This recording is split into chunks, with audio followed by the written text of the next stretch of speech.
What's up, guys? Riccardo Ammendolia here with episode 8 of the Riccardo Baleia podcast.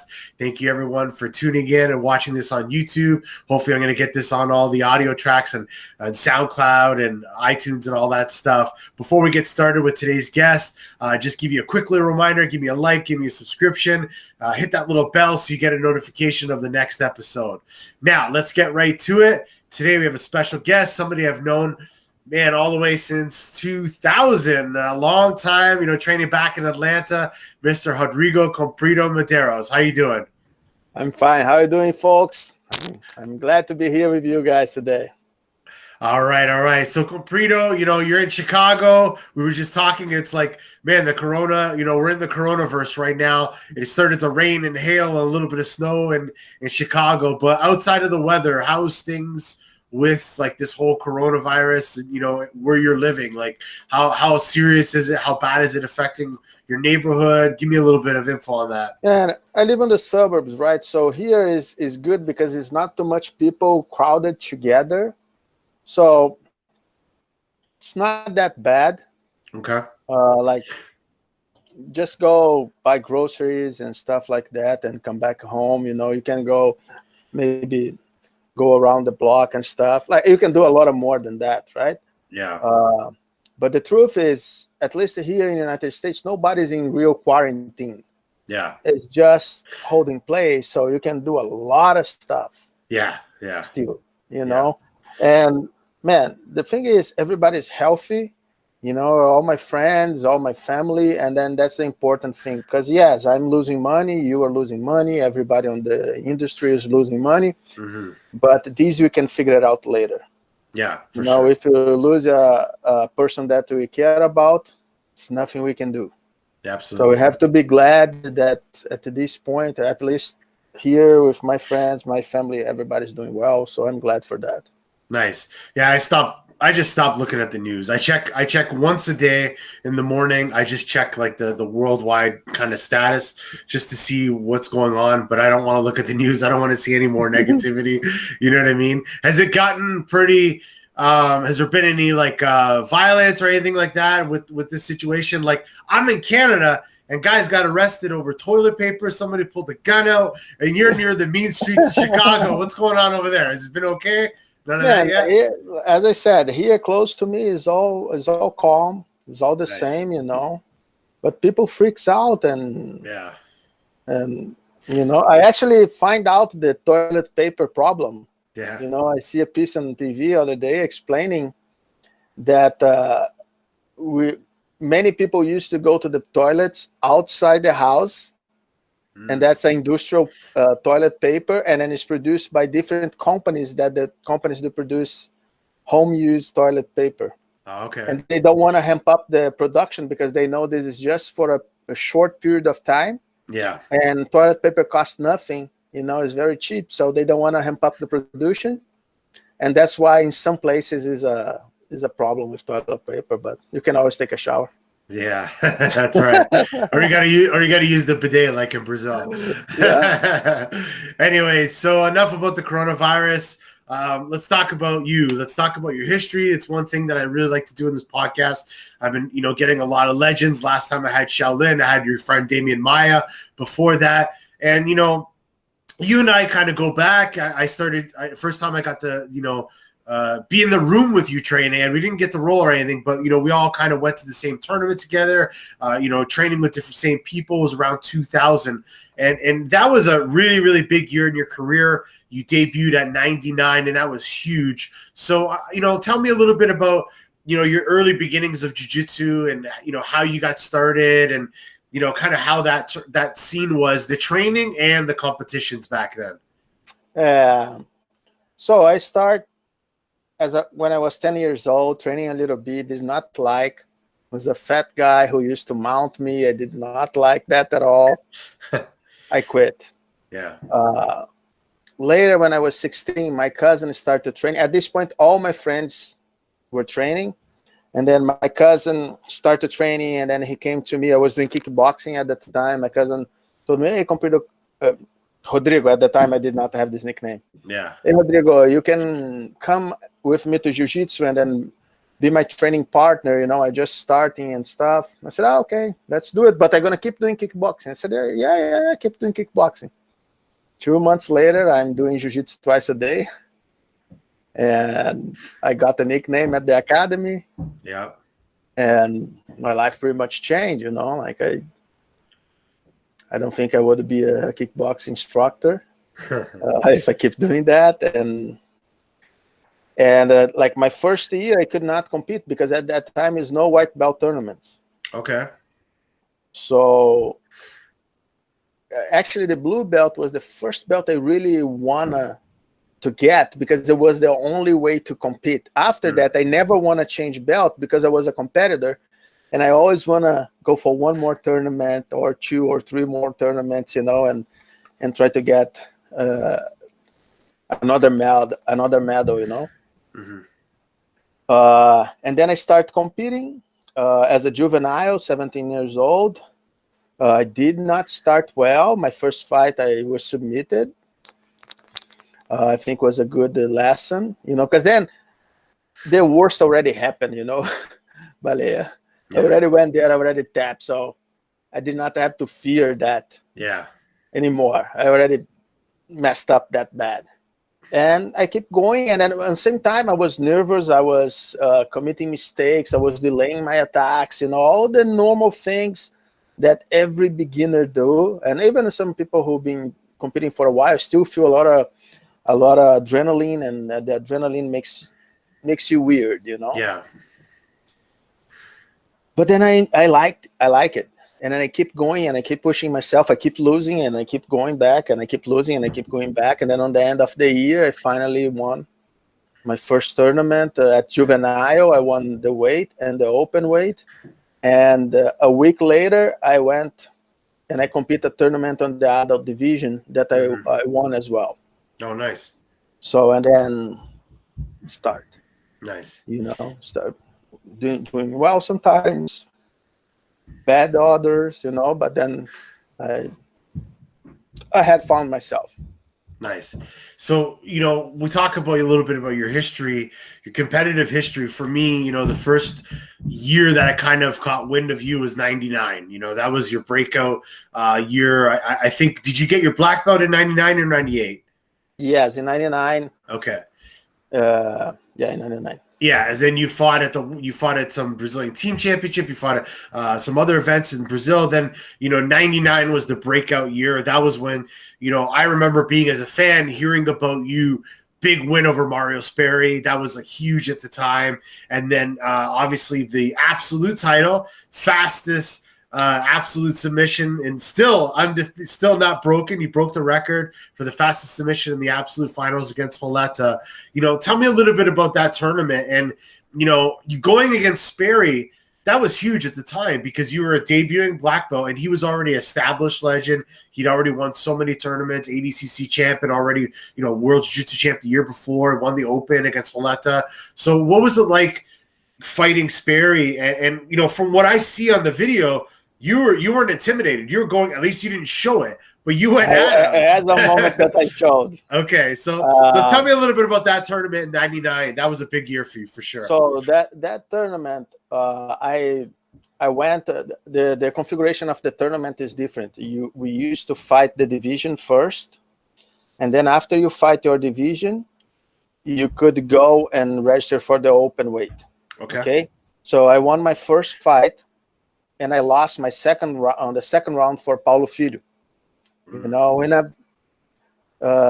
was one advantage or something. So it was a fight that I was not happy with, and I keep annoying the guys the rest of the day to fight. And then later on the end of the day was the open weight. Okay. So I got the spot. I started to fight. I think I start with Léo Dalla. I think maybe Léo Dalla, and then Renato Ferro. And then when I got to Zé Mário, was a big challenge. It was my first year as a black belt, fighting somebody that inspired me, that I respect a lot, that was a kind of fighter who never give up. you know, and then he had more fights than me that day because he went farther on his division than I did on mine, you know. And man, we start fighting, and I was really focused. I knew that I could do well that day, and then I was doing good. I was holding my own, and then I started to feel that even though he's super strong, super technical, I could get that fight, you know. And then has a moment on the fight that he yells, "Ah!" Yeah, I remember. And if you look at that, I was afraid of him. I jumped backwards. Okay. You know, so but the moment I airlift, I think with myself, so what the fuck you doing, dude? You are winning this fight. Go back there and fight. So then I touch the floor and I charge. You know. So for a split second, I was really afraid of that man, and I managed to keep fighting. It was a super tough fight, but I felt that I was controlling the fight the whole entire time and winning. Nice. So then we went to the final. You just post a video of Roleta and Minotauro. That's the other semifinal. That's an incredible fight. Yep. I was actually teaching. I have a sequence of techniques with the double underhook. When somebody passes a double underhook, what you do, what kind of guard you do, the things you can do, and then that's a big sweep that Minotauro does. Yeah, that's right. And I was teaching to a friend of mine, privates, that sweep that Pé de Pano and Roleta used to do so well. And then if you look, the grip that Roleta does is like a warm guard grip. Yeah. You know? Yeah. Because like everything that we do today is the result of the evolution of something that somebody did before us. Yeah. Yeah. You know, so that stuff was already there. Jefferson Moura used to have a nasty warm guard that like Brazilians don't put much names on the things, and that's why. Yeah. Tererê used to do that really well. He had a name for TT Glide or something like that. You know, TT Glide or whatever. Yeah, I noticed. I noticed the other day. I was watching a Tererê video, and I'm looking at him putting the lapel wrapping around the leg, and then I was like, "Shit! I never noticed it before." But you know, it's funny that you mentioned him out of all people. But yeah, you know, go on. Sorry, I don't want to ruin your train of thought. Because that's the thing. Everything is the result of evolution, you know. And then even I'm not saying that, you know, many times people really think they did something out of the blue, and you don't. So why I did that? But Teles just told me something last week. Okay, I'm doing this thing. I not pay too much attention the moment he said that. And then yesterday I was talking with Léo Vieira on the phone, and I said, "Hey Léo, I had an idea. Why we don't do this thing?" And that's exactly what Teles had told me. And I had not realized that I just repeat the same thing to the other person, and I was thinking how clever I am, you know, like, oh, man, I had this idea, man, it's fucking amazing. I'm so smart. And then I stopped for a second. I said, actually, Teles just told me that, you know, like a week ago, you know. But makes sense. It's things that make sense. Yeah. So the jiu-jitsu keep moving in a direction that makes sense. After this grip, that is the natural progression, and then is these, you know, whatever. It's always a natural progression. Yeah, yeah. So when I went to fight the Roleta, if you see, is a double guard pull, which is very common at the time. That's not a new thing. Is a double guard pull is plan a double guard pull because my coach Magrão, he come to me. I always have strategies and stuff to my opponents. That's how I could make the gap of power, speed, and technique. I had to be strategical. And then he came to me, "What do you want to do?" I said, "I want to do a footlock." And then he said, "That's fine, but make sure you're only going to attack if you're going to finish him. Don't fake a footlock. Don't put yourself in trouble to go for a footlock." I said, "Okay, got it. I will not put myself in trouble." And I said, like, what do you want to do? Do you want to shoot? Do you want to start on top? I said, "Dude, I'm going to play on top. he's gonna pull guard. You know, I can keep pulling him on top of me, and he put me on top of him, because this thing, as I said, happened at that time too. Yeah. I said, I just gonna pull guard with him, and I'm gonna score one advantage. You know, when he pull guard, I'm gonna go to the top, and I'm gonna try to pass his guard. It's a complicated guard, but I used to position really well on that kind of guard.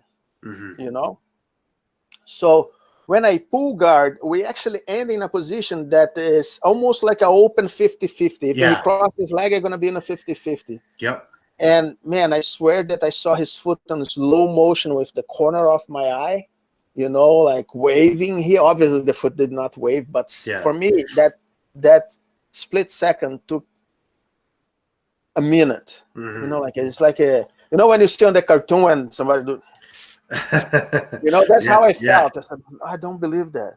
It's and right then there. I jumped on that thing, and then I went back to the toe hold.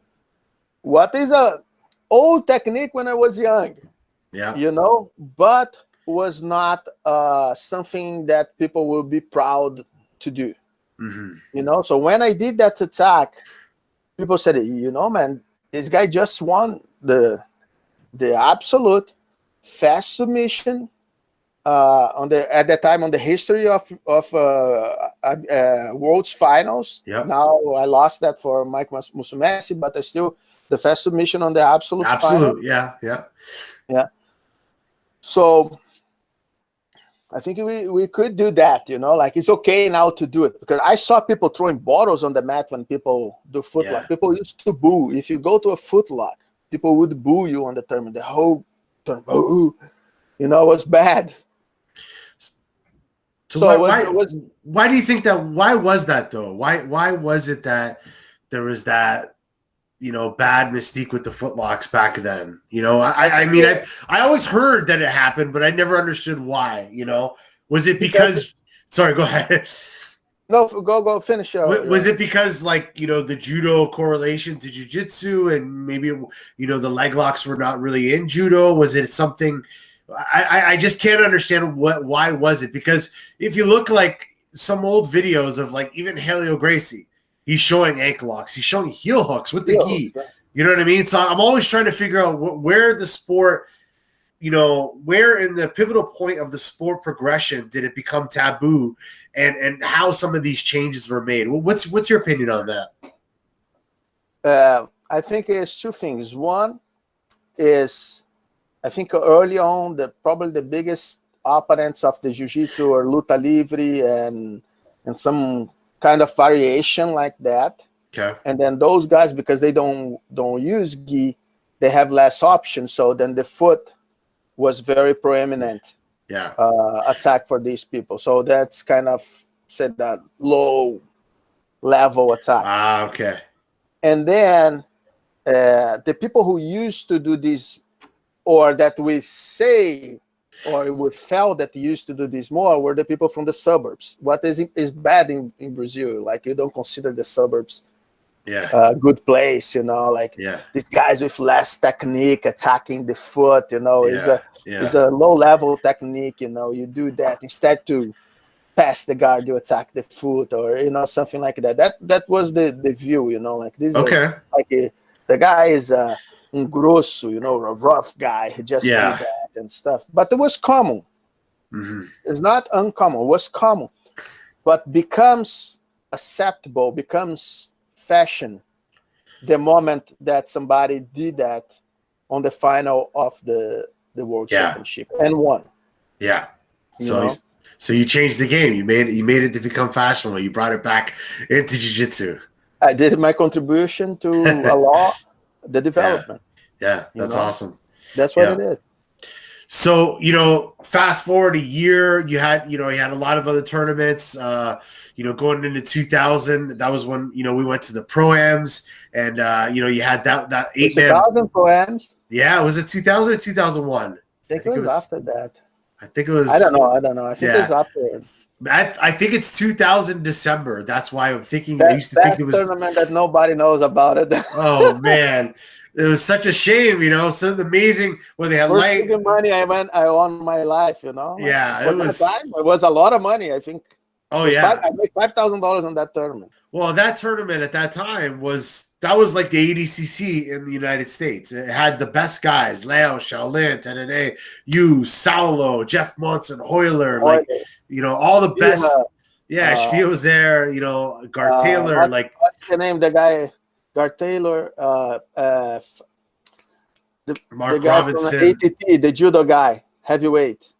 Oh, Roddy Ferguson. Yeah, Yeah. Too, right? Yeah. Matt Serra was there. It was crazy, and you had an epic match with Saulo in the finals, and you fought Dean Lister that day. You had what was your first match? I can't remember. It was an American. Travis Fulton can be. It was Travis. No, it wasn't Travis Fulton, but I got to check the name. But yeah, I know what you're talking about. So that was an awesome tournament, huge open tournament, and then they had Todd Margulis fight Saulo in the first round, right? Possibly. I know he was there. And I know Saulo. He fought Saulo. Saulo tapped him in a bad omoplata. Yeah, because Philip Smith fought Saulo's second round. Yeah. Yeah, I remember. And then he fought, I remember that. So anyways, you fought Saulo in the finals. Then later that year, you went back to Worlds, repeated as a champion at Worlds. Did you win? You won Absolute again, if I'm not mistaken, correct? Yeah. Yeah, so you end up fighting Margarita, and that was Margarita's, that was his kind of breakout year in black belt.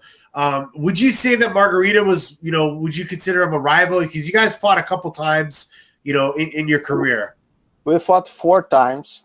Yeah. I beat him 3 times. I lost 1. I don't consider him my biggest opponent. Margarita is a guy who was. I knew that I will beat him, but I knew it would be hard. I knew, I always knew I was gonna beat him. I never start fighting him thinking that he could beat me. Okay, and then happened one time, and then I can get into what happened on the fight that led me to lose to him. Sure. But it was some rivalry because I personally don't like Margarita very much. I don't like him as a person. I think he's an outstanding athlete. Turns out that my game doesn't match for him. But he's one of the most dynamic, most aggressive fighters, but he personally, I have several things that nothing super bad, but I get it. Just not the kind of person I would be hanging out. I treat him nicely when I see him and stuff. And I actually, last time I saw him was in São Paulo when Damian fought that maybe 6 or 8 years ago. I not even remember. He's kind of a little bit under the radar. Yeah. But the main fight of that tournament, the most important fight, the fight that I think is my best fight, the one that I fought better, and I could talk about the Pro AM because is a story there too. But yeah, for sure. On that tournament, one guy passed out inside the mats, right? So Laborio's student, right? He was a Carson Grace guy, but he was from Ceará, from the northeast of Brazil. Okay. So he's not a direct student of Liborio, but he's from Carson Grace, Okay. So the guy was fighting and then he dropped, poof. I remember hearing that. People were trying to do CPR on him, and then the Tijuca Tennis Club is really small. There's a lot of people, and then there was no way to remove him from the mats to put him outside. On top of that, the ambulance could not break through because it was cars on both sides were very skinny street. Yeah. The ambulance was having a hard time to get there. So what happened is, first of all, I thought he was one of my friends. I saw when it happened. He was fighting with Nogueira, Rogério. Okay. And then I thought he was one of my friends, and then I was already nervous. And when I got close, I saw that it wasn't. So I knew the guy, obviously. And then we need to remove him. So what happened is the doctor go on the stretcher and started doing CPR. We pick it up the stretcher, and we carry him outside the Tijuca. Oh wow. You know, I was told that the doctor stopped to do CPR when we picked him up. And Oh, so like that's not something that we should yeah, do. You know? yeah. I even heard that the guy died inside Oh shit. the mats, you know. But at that point, you know, imagining Yeah. I'm defending my title, and then like fuck my title, and somebody dying there. Yeah, it's crazy. You know, so and I knew how serious were, and everybody who was helping there, and then we put outside, and then like it was literally we put outside, and then he stayed outside because the ambulance was not there, and the doctor was doing the stuff, and then they start to asking us to go back inside. As soon as I step in the door, ring Rodrigo Medeiros and Antonio Chambre. Oh wow. That Yeah. means me against Nino. You know, and I said, oh, what the heck? And then I'm, as you know, I like to make a strategy. Yeah. I have none. Mm. I have zero. I was not thinking on that. I asked these questions to Siriema several times. I said, you did by proposite to bring the attention back to the tournament, right? And he always, no, why you think that? Oh yeah, but maybe like he's never really straight. Yeah. You know, I still think he did, and I think it was the best thing for the tournament. Man, it was terrible. Yeah, for sure. And then we start to fight. So I double leg Nino. I put Nino down, right? Yep. As soon as I put Nino down, he crossed my arm. As soon as he crossed my arm, I hop and I jump up, and then he started to come to my back. Yep. He started to come to my back. I defend because the same week I had Lil Vieira doing the same shit on me. You know, so I kind of knew more or less what to do. So I managed to get his head and get his leg, and then I eventually got him down again.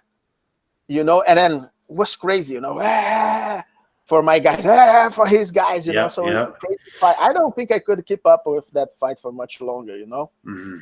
So then I went for a bull pass. He turned. I went to his back, but instead to do what I normally would do, that is stop over there and take my time to take the back. And that mistake cost me 2 fights after that, you know, to go too greedy over there. Mm-hmm. Give me that, but cost me 2 after. I went straight to his arm. When I went to his arm, he rolled me and he landed on my side control, but then I went to the Kimura and then I finished him. Yeah. You know, and that was amazing. Yeah, that was an awesome finish. Somebody that I respect so much. One of the best fighter ever to step his foot on the mats. And he had a very creative style of jiu-jitsu. I think that people don't even nowadays, you know, unfortunately, they won't even realize how creative he was. You know, he was an innovator. You know, Gogo Plata was his thing. You know, he was the guy that showed Eddie Bravo. His omoplata game was sick. His open guard was beautiful. You know, and he was very fluid from transition. Even the roper guard, it was, you know, always high guard, climb and hold the shit and stuff like that. You know. Yeah. So he is a man to defeat. You know. Yeah. That was a big one. I passed Nino.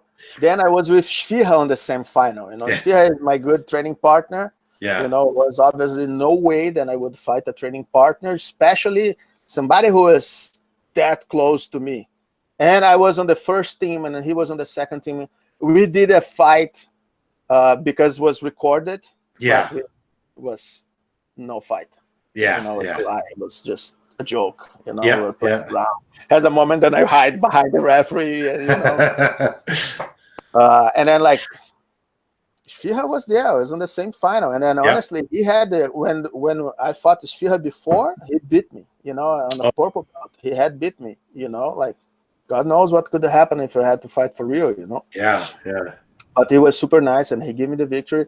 Then I went to the final with Margarida, and I always been a half step ahead of Margarida, you know. I always position in a way that he has to readjust to attack me and stuff. And, you know, I think I beat him by 2 points, but I was never in danger on that fight.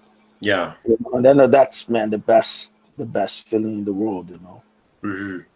And then you ended up, you know, your career lasted a long time. You know, you end up fighting Margarita again. You mentioned you fought him with the Worlds the next year, and then you end up fighting him in a tournament in the States too, didn't you? That one was nice too. It was in Arizona. In Arizona, it was a four-man mini tournament. It was me, Macaco, Jorge Patino, Pé de Pano, and Margarida.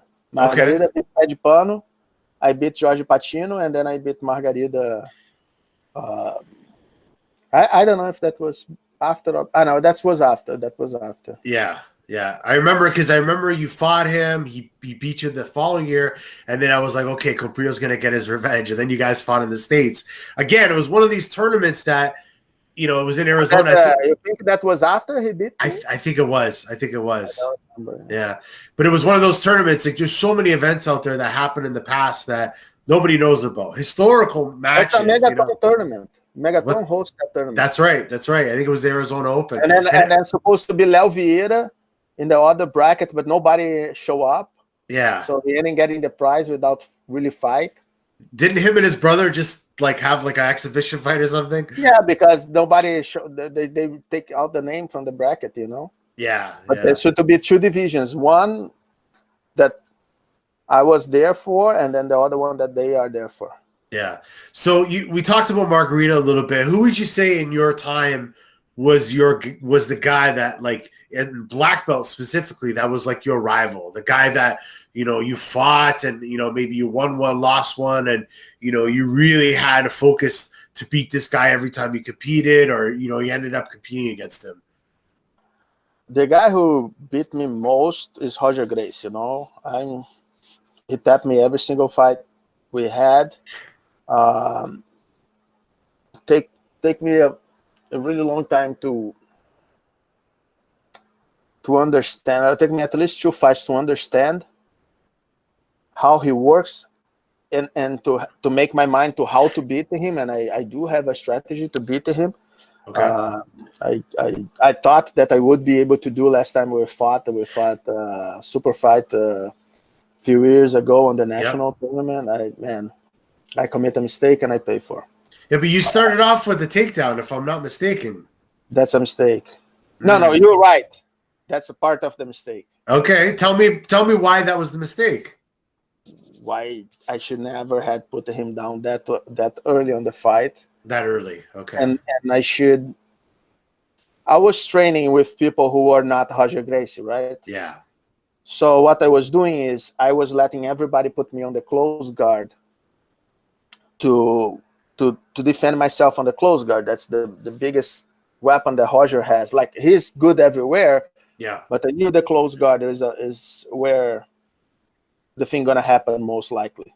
Mm.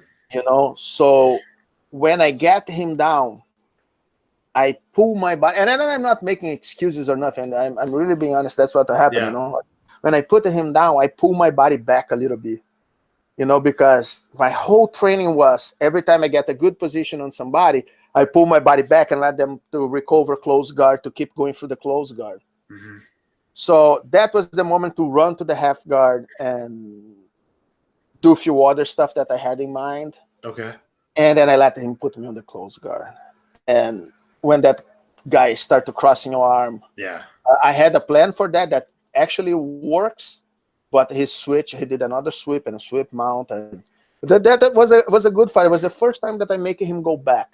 Mm-hmm. I think mount, I push him to the half guard. You know, he had a choke, escape. These normally don't happen with Roger. Normally, Roger, he's on your guard. He gets to the side control. He gets to the knee on the belly. He mounts. He submits you. It's very rare you see Roger in one position. Take a step back. Yeah. But maybe one day. You know, I have a chance to training with him on his academy. He was super nice with me and stuff. Nice. There's no rivalry. There's no obvious rivalry. I really wish to have opportunity to beat him, but there's no bad feelings or nothing. You know, like Maurição, his father is somebody that I respect so much. That is such a good person, you know, that, you know, always support me, you know, and then, you know, he tell me that, man, the only time I'm not I'm not with you is when you're against my son. I said, That so, makes sense. yeah, Yeah, I would do the same thing if I was in exactly. a position. So go ahead. So, we talked a little bit about the pro-ams, and you mentioned they had a bit of a story with the match with Saulo, and then obviously you rematched him, later at Metamoris. But I remember that, at the pro-ams, you guys, I know for sure you'd never fought no gi, right? Had you fought Saulo in the gi before that? Before that, we fought with Guy. He had beat me with Guy Okay. on a state tournament. Yeah, we have Okay. a fight. He beat me on the state tournament. So then we went to fight no gi. And then what happened is I had an injury on my knee prior to that tournament, right? But I was under control. Yeah. So my first fight was not super hard. I managed to go through. I was doing well with Jim. I put him in a couple omoplatas. I did a fake bump sweep, I pretend pretend that I'm tired, and then I attack. Yeah. Jim is actually Dean is a very, very, very good friend. Nice. I even went back there to train him to fight Jean-Jacques after that. Oh, wow. We used to be very close. Now we see each other not so much, but we like each other a lot. So last 10 seconds, he went to shoot a single leg, and then I was defending. I was winning the fight, no problem. And then he pulled my leg sideways, and then he put all the pressure in the world the way that my knee could not bend. So at that moment, I knew that I could not fight the next day. The finals were on the next day. Yeah. So I hold myself to look like I'm fine. And then I just told the guys, like, Leo already knew that I was hurt. Since he saw that what happened, he knew that I was hurt. And I said, you guys have to take me back to the hotel. Because I think it was on the same spot, right? If I'm not wrong, the arena and then the hotel. It was really close. Yeah. You guys have to get me back to the room. Yeah. And then one of Jacare's students, Pat Harvey. Pat Harvey was a chiropractor. And then he helped me and stuff. And that day I went to the guys and talked with Jacare and Leo and said, Tererê, Esfirra, said, guys, no way then I can fight tomorrow. Oh, wow. I'm out. But the rules of the tournament says if I do not fight, it's $1,000 for second place and $5,000 for the first place. That's right. If was a good money, especially Brazil, Yeah. So I said, you know what? I cannot fight. And then they said, look, if you don't fight, you don't get paid. Bring somebody else. Okay. And they don't get paid. They said, okay, I'm going to go there and they're going to tap. I'm going to just stop the fight, start fight and stop the fight. And then Leo and Jacare said, okay, you do that. But before you do that, you look at us, you ask, and you're going to give you the okay. Deal? Deal. So I start the fight. Like, I was really fucked up, I down on the time to fight. I did just like upper body warming up. I don't want nobody to know that I'm hurt. Like all my teammates knew. You probably knew that I was hurt. Yeah. So, and then I start to fight. And then Saulo, many times he tried to pressure you. He liked to start to pressure you a lot. And I don't react well when people start to pressure me, I really want to quit. And then he started to pressure me, and I get pissed, and I went and I put him down. So he bounced and he go back up, and I put him down again. I was really upset with him because he cornered me. And that was 2 minutes into the fight, and it was a 15-minute round, and I never had fought more than 10 minutes in my life. And that's probably that's a lie. I had fought one time 15 minutes with Chito. Okay. Yeah. It was an overtime. Yeah. 15 minutes straight. So I did not know how this will turn. I was injured. I did not want to fight, So what happened is that I start to scan and looking for Jacare and Leo. And then they already knew what I wanted. So they are here. So they say, keep going. And then when I turn, they run around me. Always we're always on my back.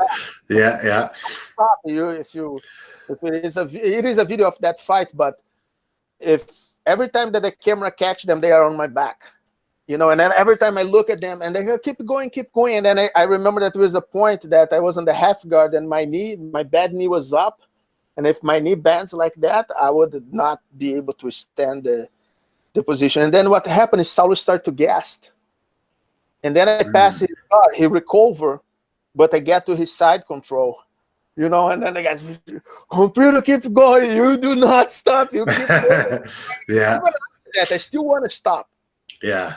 You know, and then the time keep passing, and then 5 minutes, 3 minutes, and then I said, man, 3 minutes, I'm gonna finish this shit. We got stood up, and then there was a rule on that tournament: if you're wearing a shirt, the other guy could hold.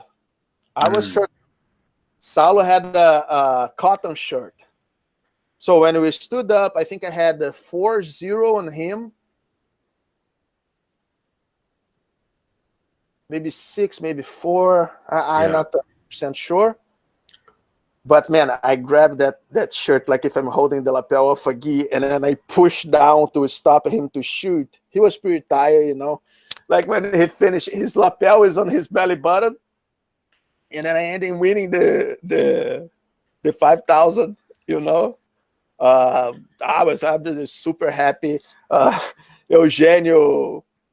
The Cuban Eugenio Fuentes, I was training with him, and he said, man, and Terere did a very good tournament as well over there. He lost to Shaolin and beat Matt Serra, and he used to be the best student of Eugenio, right? The one Eugenio really likes to. And then Eugenio not even want to talk with Terere. He just said, Comprido, how did you do it? You man, tu é foda. How did you do? How? You know, like he was so happy. I was so happy. You know, it was a great fight. And then, you know, sometimes somebody has to tell you to keep going, you know, like. Yeah. And I consider myself a person, a fighter who knows myself really well. I know really well what I can do and what I can't, but I obviously misjudge what could happen on that day. You know, I don't know what happened with Saulo that day. He gassed. Okay. Towards the end of the fight. I don't know why. You know, I don't know I don't know if it's because he thought that he will go roll over me, you know, just smash me like nothing, and then he burned himself, tried to defend himself, but was a pretty good feeling, you know, on that tournament. You know, like we were talking, how wasn't back in the day, and then like the first tournaments, and I told you there's no white belt tournaments, right? Yeah. Other thing too was no gi tournaments. My first no gi tournament ever was ADCC. That's the first time I fought no gi. And you had not even really trained no gi prior to ADCC 2000. Like in Brazil, on the summertime, you're training times a week. And that's when you do more self-defense and you do a lot of blocking, you know, like people punching you and stuff. But wasn't with the mind of competing. Gotcha. You know? Was more with some kind of self-defense MMA. Vale Tudo at that time had than anything else. You know, and then I had done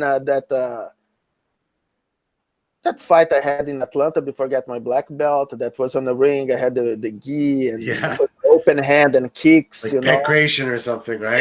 Yeah. I remember. But I was wearing a gi. That was the first time I fought something like that. And then like Abu Dhabi, I supposed to be fighting on the 88 division, but they put me to fight on the 99. Yeah. You know, so it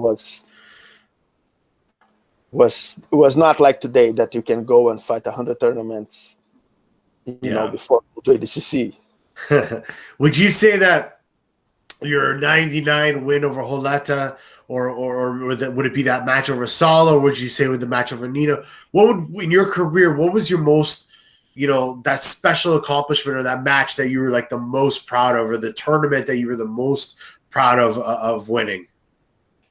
The 99 final, you know, Holeta being a record, first year as a black belt, fast submission, you know, all these things Yeah. definitely is the more important. But personally, I think my best fight is the one with Nino. You know, especially because I know who Nino was. You Yeah. know, not just for the fight, but because what that guy could have done with me. And I knew that. I knew that it would be no easy fight. That, you know, that guy. The advantage I had over Nino is I'm a strategist. Nino is the completely Opposite. opposite of Yeah. that. He put stuff on his ear to don't hear people coaching him. Really? You know, yeah, he used to do stuff like that. You know, so he liked to go there and fight. And, you know, on my conception, this is wrong. You know, like, he's amazing. I never gonna talk shit about, you know, that Yeah. guy is a man for the history books. But you cannot just say, I go there, whatever happens, happen. I'm gonna finish him or anyways and stuff. Like, you have to prepare yourself to facing somebody. You know, you cannot just go to battle without know what the other army will bring in. Mm-hmm. You know, man, you go, okay, I'm really good. I'm Caesar. I'm gonna take my troops with shields and swords, and then come a motherfucker with a machine gun. You know, like, you're not prepared for that. It's true. And You know, Nino, I remember if I'm not mistaken, he submitted a Shvia at Pan Am's. he Yeah. did. He had chest and arm bar Shvia. That's right. He sat on him and he sat with his legs out. Yeah. And it's something like we said, we've never seen anyone do that before. No, you know? it's like, he's the guy who really creates stuff on the like, I did not training with him, so I don't know if that stuff is something that he used to do every day on the academy, or if it's stuff that just happened on the tournament. Yeah. You know, like, but Leo Vieira is also somebody who creates stuff on the go. You know, like that somersault that he does. Yeah. What happened is that was a mistake. He was on the first Rhodes in '96. He was a brown belt fighting Rodrigo Medeiros. He went to Rodrigo's back, and then when he went to to bear hug Rodrigo from behind, Rodrigo did like a kind of a ponceau, and Leo lost his balance. So he realized he will fall on his back. So he tried to make a bridge. And then when he touched his foot on the floor, he realized that Rodrigo's hip went up, and then he come back and put the hook, you know, or I don't remember if on that fight he come back and put the hook, or if he managed to get Rodrigo to roll and take his back. But that was something that just happened over there. And then the guy knows so much jiu-jitsu that he can, you know, take the lemon and make a lemonade. That's what I always love to hear about, like, you know, what I want to know about stuff like that. What was planned, or what was on the fly, what was invented in the moment, or what was rehearsed. For me, that's fascinating, because there's so many, you know, moments like your match against Holeta, you know, the movement that Leo does, you know, even the cartwheel passes, all these things, you know, they're amazing. They're game changers, and they really, you know, modify the sport.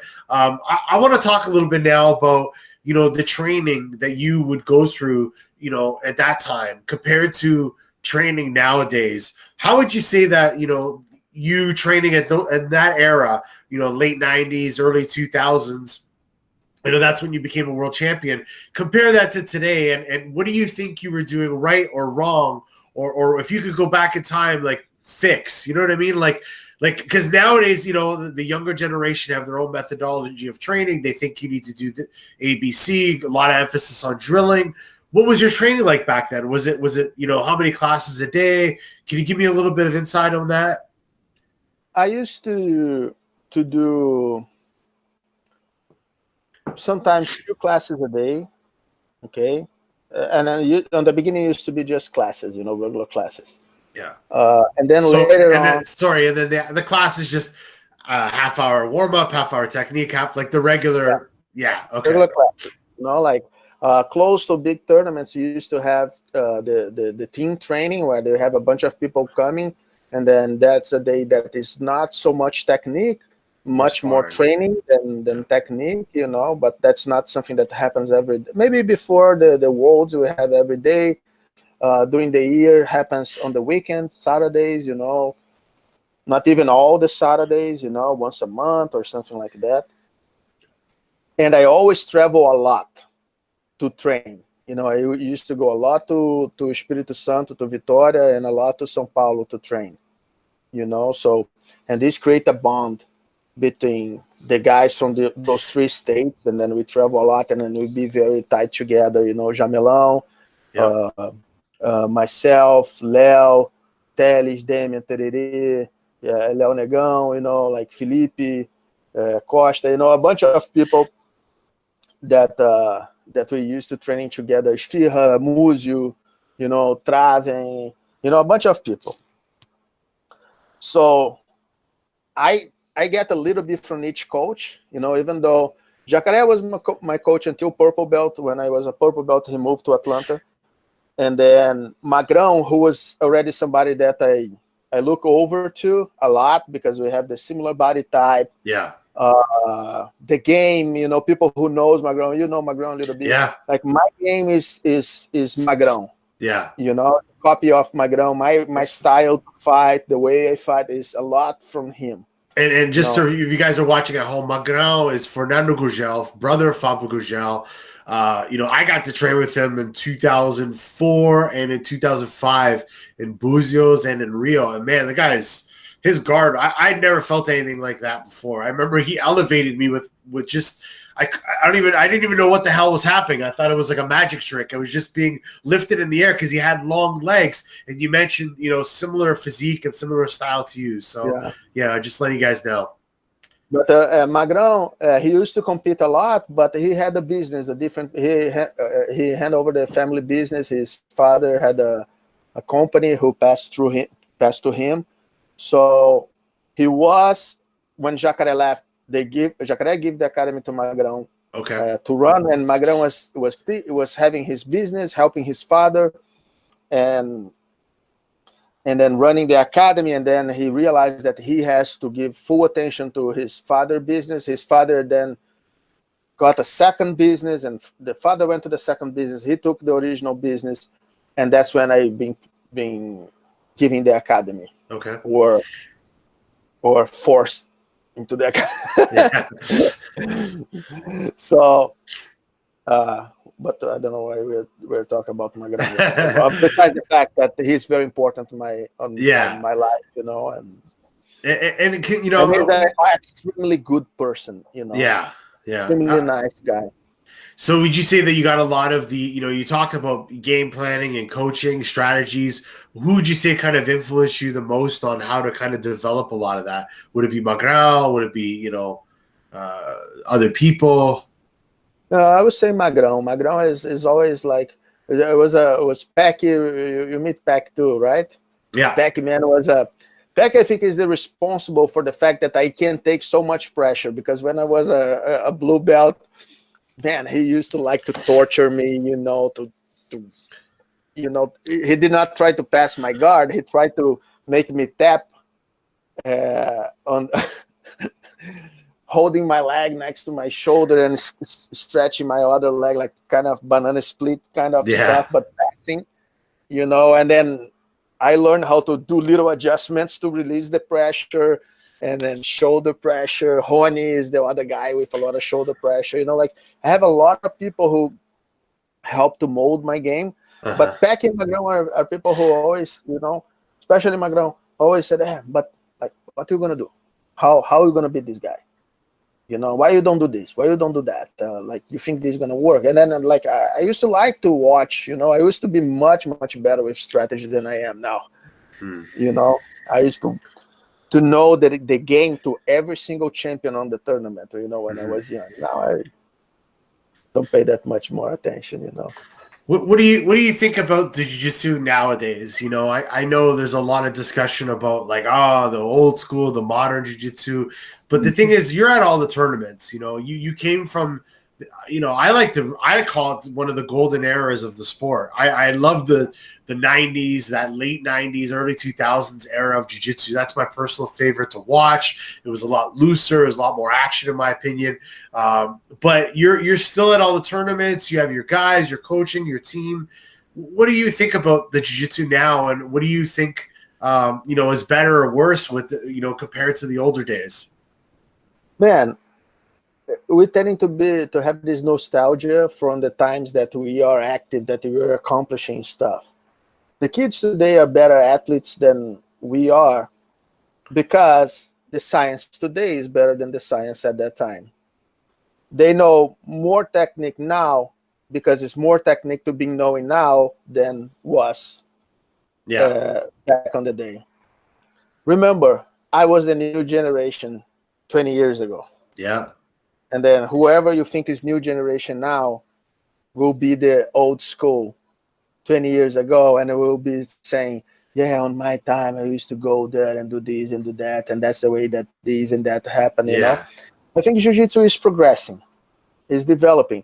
Yes, I do not like a bunch of stuff. I think many times people start to play a lot for likes and for attention instead to, I always play to win, you know? I want to win. I don't care, you know?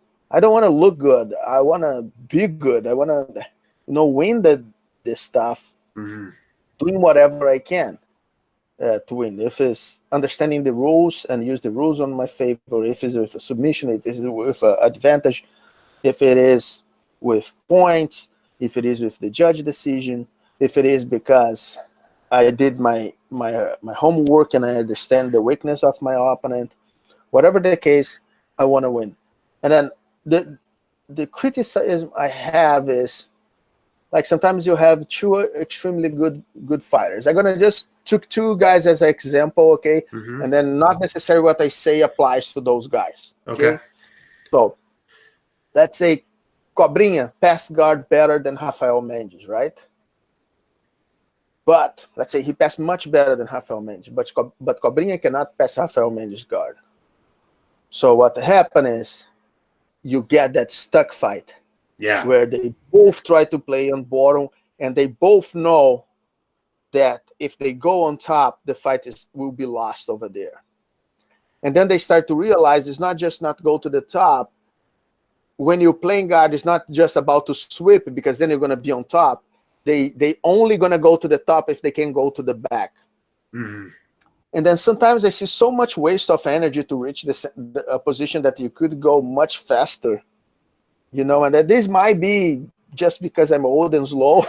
No. But I see sometimes the guys move here, and I got to go back there, like almost where he start, like why did you did not went there on the beginning? Why did you have to jump 3 times to go back there? So it's like you're saying there's more of a battle in the strategy just to end up when you get on top. Not a question of getting on top, but like getting on top past the leg and like leg drag. People are turning that into like a mental battle, and it's taking too long. And I agree with you. I think that below 73 kilos, below 73 kilos, everybody wants to be on bottom.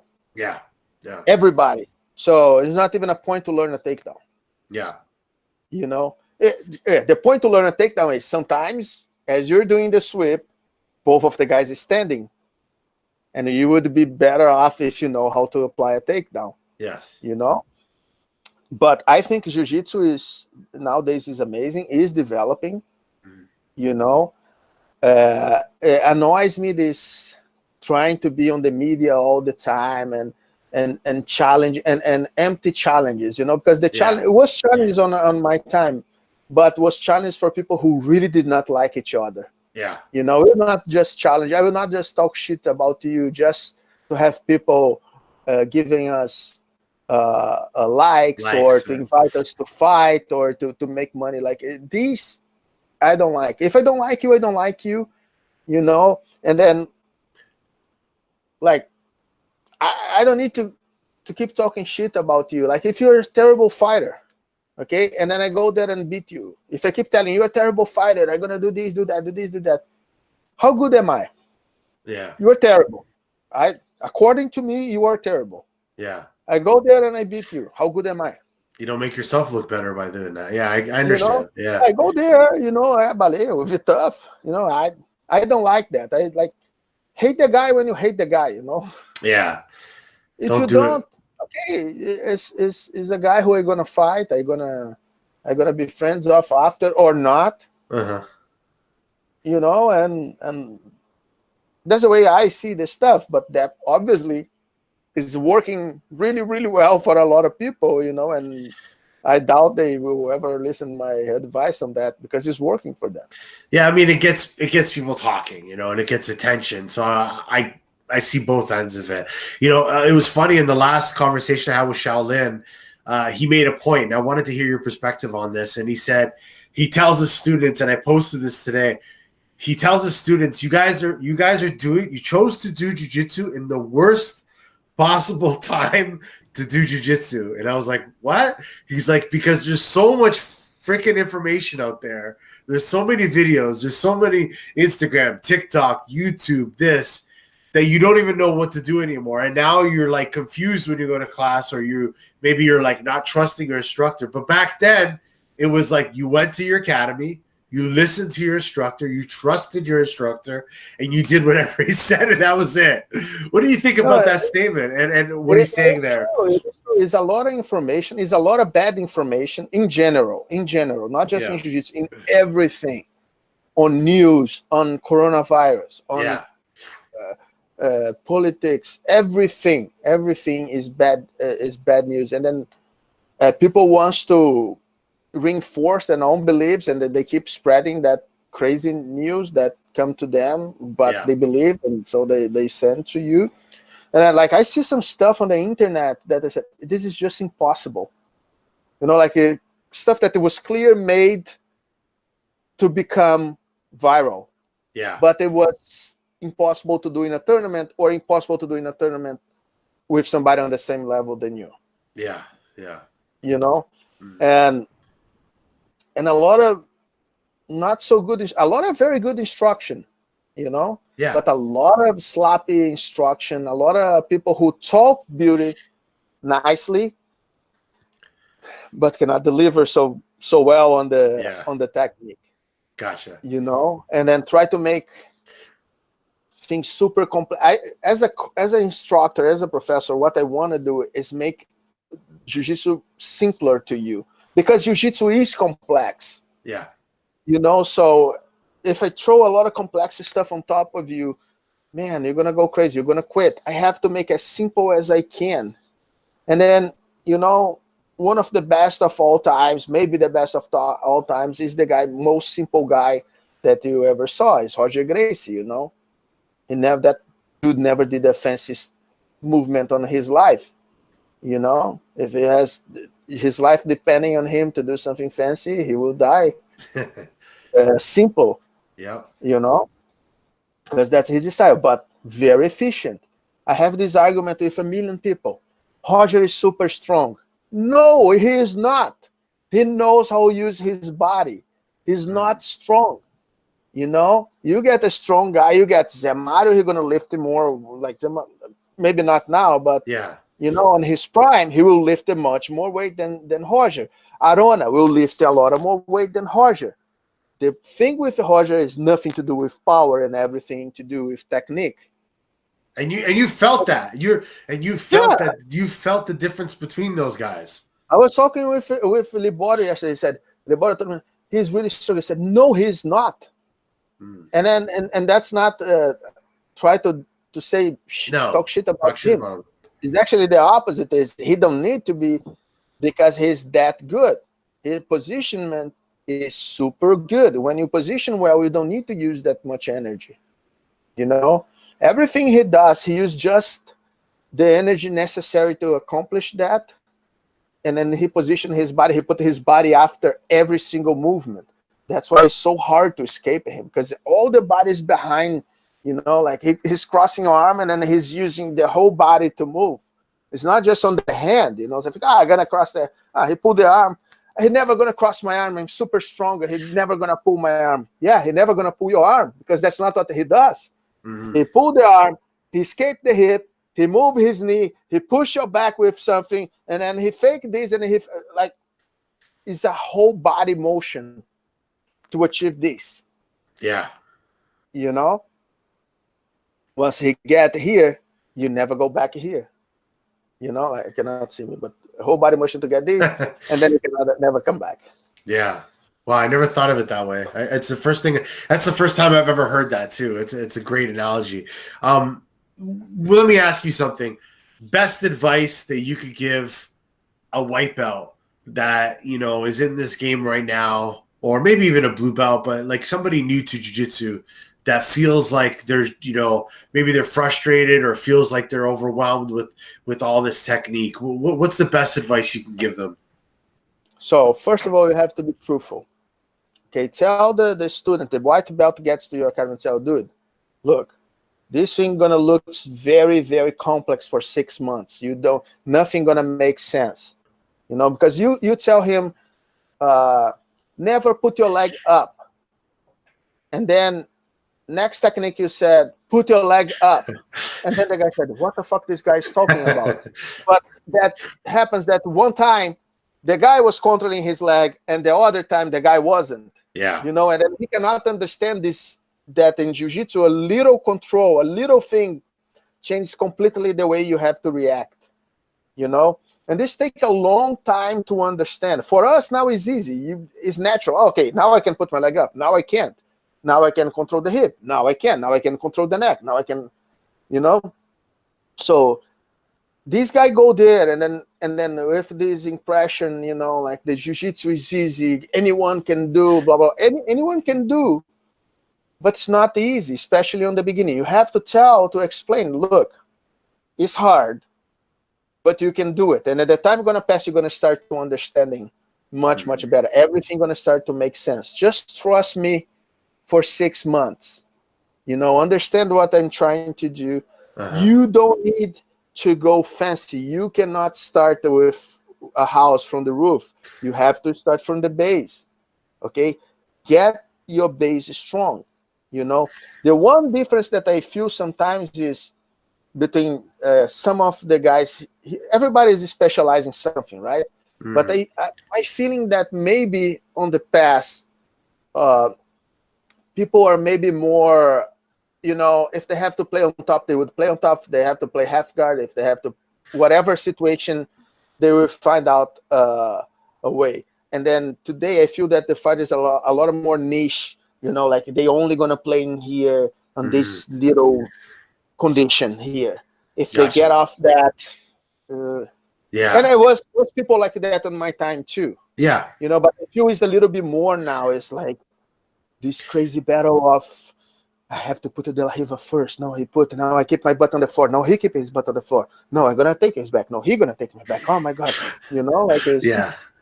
But I keep thinking like the Chip and Dale, like how fucking this shit going to blow one day, like these guys. But you have to keep improving, keeping developing. That's the beauty of jiu-jitsu. You have karate, you have boxing, even judo. They put in restrictions that they stop the development of the creation of new stuff. In jiu-jitsu, every single year, every time is something new. In your academy, you teach something to a student, and then that guy come back making a grip like that, and then he start to developing something from there that you never had thought in your life, and next thing you know, you are using that, and then another set of techniques coming from that control, because the mechanics repeat itself. If something works on this direction, doesn't matter if you're belly up, belly down, sideways, still you're gonna do this, you're gonna do this, you're gonna do this, and then once you start to understand that, you can make the guy, somebody who's good in Kimura, he's not good in Kimura on the guard, he's good in Kimura everywhere. Yeah, that's right. Because it's the mechanics that is important. So once you start to understand the mechanics of everything, makes so much easier. My biggest regret is not paying attention on the physics class when I was on the school, on the high school, and then went to the college. I was there to get my degree, and I did not pay too much attention because I was competing. I started college when I was a purple belt. So when I finished college, I was a two-time world champion. Because my college should be finished in 4 years. I did in 6 because I was traveling. I was not really focused on that. And then sometimes I said, "Oh man, I waste so much time not paying attention and on those classes, and now I understand that was fundamental for the understanding of what I do, you know. Yeah. So it could have helped you even more become maybe a better, instructor, even, the physics, the body mechanics, all these different things. Yeah. Yeah. Interesting. Well, Jiu-Jitsu is mechanics. Yeah, that's it. You know, you understand that thing, the graphics. That's why Roleta was so efficient, because he was an engineer. You know, so that body type, he understood all these concepts of mechanics.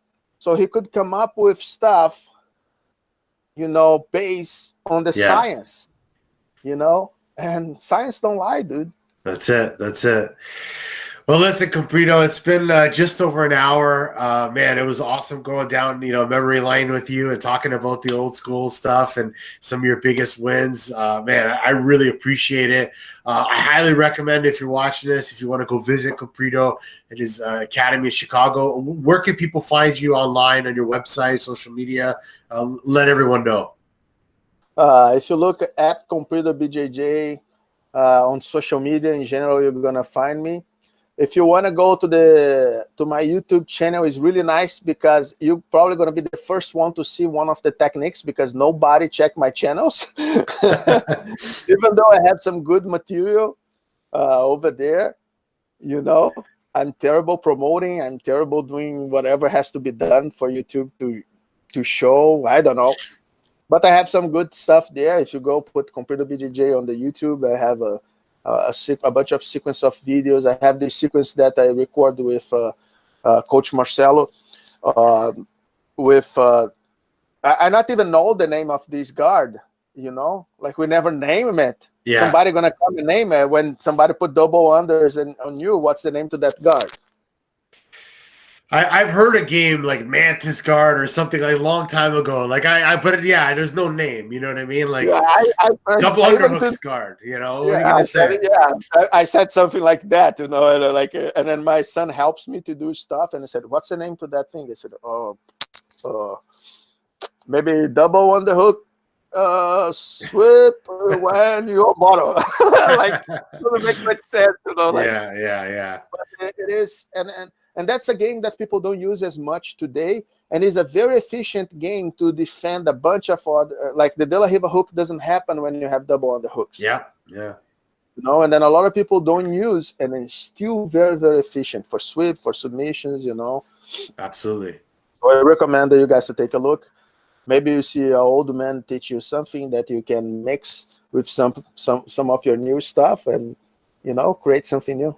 That's it. Well, I'm going to share your channel on the description of my YouTube channel. So you guys, if you're watching this, just scroll down and go to the link. Go check out Comprido's. Make sure you subscribe. Share his channel if you like his techniques. I'm pretty sure you will, because he knows what he's talking about. He's one of the best to have ever done it. You guys got to remember, this was Buchecha in 99 and 2000. He was the man. He was the absolute king, and winning tournaments all over. So man, it's been awesome talking to you, Comprido. Like I said earlier, it's been great catching up with you. And hopefully once all this thing is over, I get to come out to Chicago and hopefully visit you, and we can get some training in. Sure. It will be a pleasure to have you here. I have to go to Canada as well. It's a long time. We know each other for so long, Yeah. So you're more than welcome anytime, anywhere. Thank you. On a side note, one funny story for you that personally, so I started to do some work with Flow Grappling, and then out of all the places where Flow Grappling is based out of, where is Ishvia based out of right now? In Texas. Austin, Texas, the same city. So Ishvia, I can't get rid of him. Ishvia lived with me for a year here in Canada, and then he moved to the States, and now I have to go sometimes to do some work in Texas, and he's there too. So I'm going to go visit him, hopefully. Once even more than me, right? Yeah, well, he's a funny guy. I'm going to go get some barbecue with him. Anyways, Comprido, thanks so much, brother. If you guys are watching, check out his link. Give me a like, give me a subscribe. Do the same for Comprido. See you next time. It'll be episode 9. And once again, hope you guys learned something. I'll see you guys on the next episode. Take care, guys. Peace.